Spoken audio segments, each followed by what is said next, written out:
Question number 10 कहता है बेटा कि क्लास के अंदर 40 स्टूडेंट हैं और उस 40 स्टूडेंट में से 16 स्टूडेंट है वो इंग्लिश पढ़ते हैं। तो ए हमने उन स्टूडेंट्स का सेट्स मान लिया जो किस सब्जेक्ट को लाइक कर रहे हैं, इंग्लिश सब्जेक्ट को लाइक करते हैं। बी हमने उन स्टूडेंट्स का सेट्स मान लिया जो दूसरी अकाउंटेंसी को लाइक करते हैं।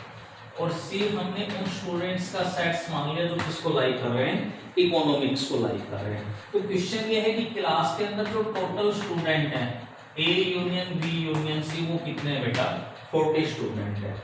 कहते हैं कि 60 स्टूडेंट स्टडी इंग्लिश, इसमें से इंग्लिश पढ़ने वाले जो स्टूडेंट है बेटा वो 16 स्टूडेंट है। इसके बाद कहते हैं बेटा 22 अकाउंटेंसी, अकाउंटेंसी पढ़ने वाले 22 हैं और इकोनॉमिक्स पढ़ने वाले जो स्टूडेंट है बेटा वो 26 है।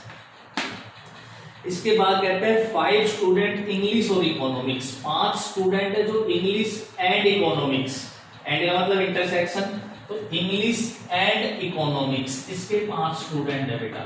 तो ए इंटरसेक्शन सी में आ गया आपके पास 5 student. 14 account and economics, account और इकोनॉमिक्स के 14 स्टूडेंट हैं। इसका मतलब बी इंटरसेक्शन सी कितना आ गया, 14 आ गया। 2 student study all the 3 subject, 2 ऐसे स्टूडेंट हैं जो तीनों सब्जेक्ट को पढ़ना चाह रहे हैं। A intersection B intersection C 2 आ गया। फर्स्ट पार्ट आपसे पूछ रहा है बेटा इंग्लिश एंड अकाउंटेंसी पढ़ने वाले नंबर ऑफ स्टूडेंट कितने, इंग्लिश एंड अकाउंटेंसी। तो इसका मतलब यहाँ आपको निकालना क्या है, ए इंटरसेक्शन बी की वैल्यू आपको फाइंड आउट। सेकंड पार्ट बेटा आपका English and accountancy, English and accountancy but not economics. इसका मतलब यहां क्या निकालना है आपने, इंग्लिश और अकाउंटेंसी, इंग्लिश और अकाउंटेंसी। इसका मतलब ए और बी का इंटरसेक्शन तो होना चाहिए बट नॉट इकोनॉमिक्स, सी में नहीं होना चाहिए बेटा, ये निकालना आपने। ए और बी का इंटरसेक्शन लेकिन इसमें नहीं होना चाहिए, सी में नहीं होना चाहिए। तो हम फर्स्ट पार्ट को सोल्व करते हैं।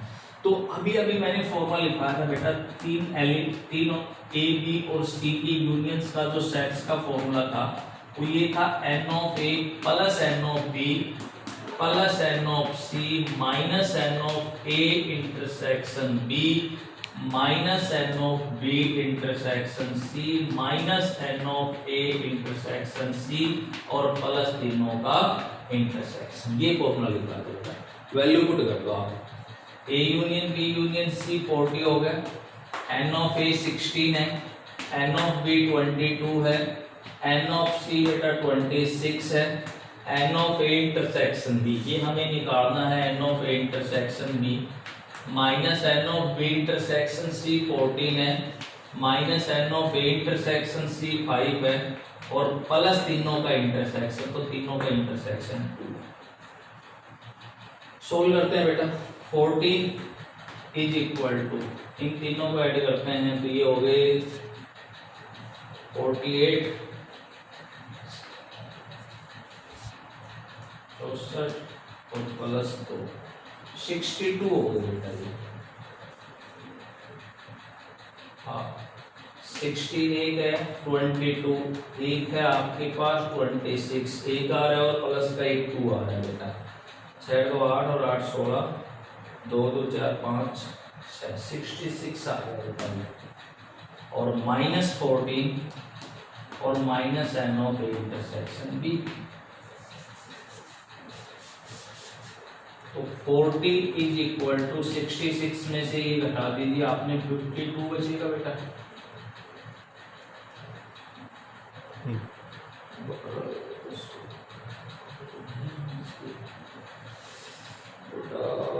गलत कर दिया आपने, 14 और 5 19 हो गया बेटा, 19 हो गया। तो इसमें से 19 घटाओगे तो 47 बचेगा minus n of intersection B. अब n ऑफ इंटरसेक्शन बी को लेफ्ट साइड ले जाओ, पॉजिटिव हो जाएगा और राइट साइड में 47 और इसको राइट साइड लेके आओ -40, तो क्या आंसर आएगा बेटा आपका फर्स्ट पार्ट का N of A intersection B, यानी इंग्लिश और अकाउंटेंट्स के जो स्टूडेंट आएंगे वो कितने स्टूडेंट है बेटा 7 स्टूडेंट है। अब देखिए हम इसका वेन डायग्राम बनाते हैं सेकंड पार्ट, क्योंकि ए इंटरसेक्शन बी माइनस सी का तो कोई फॉर्मूला है नहीं अपने पास, तो हम यहाँ फिर से वेन डायग्राम बनाते हैं। ये सेट ए हो गया, ये सेट आपका बी हो गया बेटा, और ये आपका सेट सी हो गया बेटा। तो आप सबसे पहले जो value A intersection B intersection C की है वो वैल्यू आप पुट कर दो। तो ए इंटरसेक्शन बी इंटरसेक्शन से इस डायग्राम में बताइए आप कौन सी जगह है, वहां आपने 2 पुट कर दिया। तो ये जो आ रहा है ये तीनों का इंटरसेक्शन है, ये ए में भी है, ये बी में भी है, और ये किसमें भी है, सी में भी है। उसके बाद आप आ जाओ पीछे से स्टार्ट करो, बी इंटरसेक्शन सी देखो, बी और सी का इंटरसेक्शन ये पूरा हो गया बेटा। अब बी इंटरसेक्शन सी आपको 14 दे रखा है, तो ये जो पूरा है ये 14 है, उस 14 में से 2 यहाँ आ गया तो यहाँ 12 आएगा बेटा। अब आप आ जाओ ए इंटरसेक्शन सी पर, ए इंटरसेक्शन सी आपका 5 है बेटा, तो ये ए था और ये सी है, ए और सी का इंटरसेक्शन ये होगा यहाँ से यहाँ तक, ये पूरा 5 है, उस 5 में से ये 2 आ गया तो यहाँ 3 आएगा बेटा। अब आइए इसके ऊपर ए इंटरसेक्शन बी जो आपने निकाला था, ए इंटरसेक्शन बी आपका 7 है, तो ये ए और ये बी दोनों का इंटरसेक्शन ये हो गया बेटा। अब वो ए इंटरसेक्शन बी 7 है, तो 7 में से यहाँ 2 पुट कर दिए तो यहाँ कितने आएंगे 5 होगा।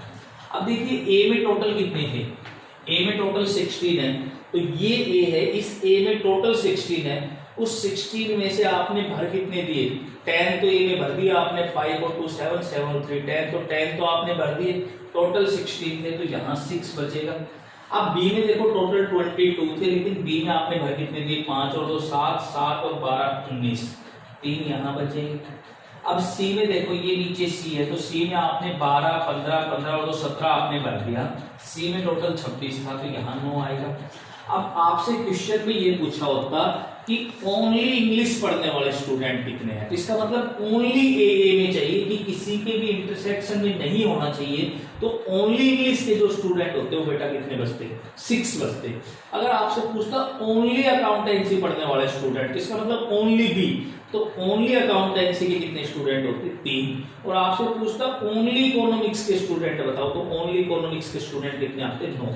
लेकिन यहाँ देखिए सेकंड पार्ट में क्या पूछा हुआ है, इंग्लिश और अकाउंटेंसी, इसका मतलब ए और बी में हो और सी में नहीं हो, तो सबसे पहले आप सी को हटा दो, सी को हटाने के बाद अब आप देखो ए और बी दोनों में कॉमन क्या है, तो सी को हटाने के बाद ए और बी का जो कॉमन है वो कितना आ गया बेटा 5 आ रहा है, तो सेकंड पार्ट का जो आपका आंसर आएगा वो क्या आ जाएगा बेटा 5 आ जाएगा।